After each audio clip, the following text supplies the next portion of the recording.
Alors Quadrature, c'est une maison d'édition qui a une douzaine d'années maintenant, qu'on a commencé en 2005.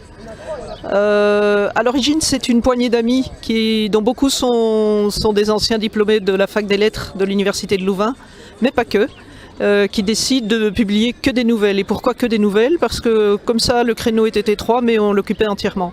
On était tous plus ou moins passionnés par la nouvelle. On était, pour certains d'entre nous, nouvellistes nous-mêmes. Et c'est ça qui nous a donné cette idée-là. Et je pense qu'une douzaine d'années plus tard, on se rend compte qu'on avait vraiment fait le bon choix. Alors on fonctionne de manière très simple, on est 8. On se réunit tous les 8 à peu près tous les mois, tous les deux mois on va dire.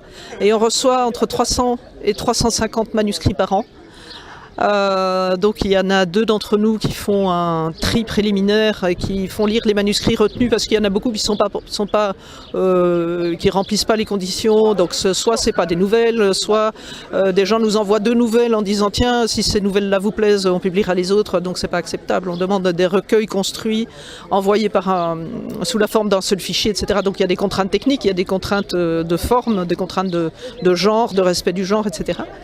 Et puis une fois qu'on a décidé donc on vote au cours de ces fameuses réunions, on examine les manuscrits, on débat, et une fois qu'on a décidé d'en retenir un, il se voit attribuer 2 des 8 qui vont servir de parrain et de marraine à l'auteur et qui vont l'accompagner jusqu'à la mise au point final du manuscrit et jusqu'à la mise en production. Voilà, ça c'est comme ça qu'on fonctionne.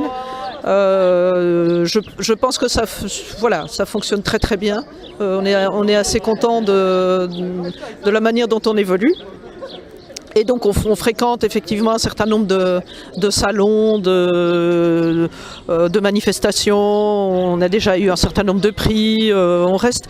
Je pense que maintenant, comme on publie à peu près 5 recueils par an, 4 ou 5, ça dépend, je pense qu'avec la bonne cinquantaine de recueils qu'on a sortis, on présente un vrai catalogue de la nouvelle en tant que genre littéraire, un catalogue raisonné. On veut dire qu'on a vraiment un bel échantillon de ce qui se fait en francophonie, parce qu'on est une maison d'édition belge, on a énormément d'auteurs français, on a aussi des auteurs qui viennent de Suisse ou du Québec. En tout cas, on a des manuscrits qui viennent de toute la francophonie, d'Afrique aussi d'ailleurs, on n'a pas encore publié d'Africains. Et c'est vraiment un bouillonnement autour de la nouvelle. Donc on a une expérience qui fonctionne vraiment. On a un laboratoire qui fonctionne à plein, vraiment. Quelques-uns de nos derniers recueils. Celui-là, Les vrais héros ne portent pas de slip rouge, et d'Axel Sénéquier, c'est un Français. Celui-là, c'est Véronique Pingot, Les maisons aussi et le jardin secret. Elle est en train de dédicacer pour le moment au salon l'autre livre. Celui-là, on vient d'apprendre qu'il était finaliste pour le prix Rossel, qui est le Goncourt belge, on va dire, c'est le plus gros prix littéraire belge. Ça nous permettrait de passer à bien. La maison d'édition est bien connue, les auteurs sont bien vendus, bien distribués, rayonnent bien, donc on est très content de la manière dont ça fonctionne.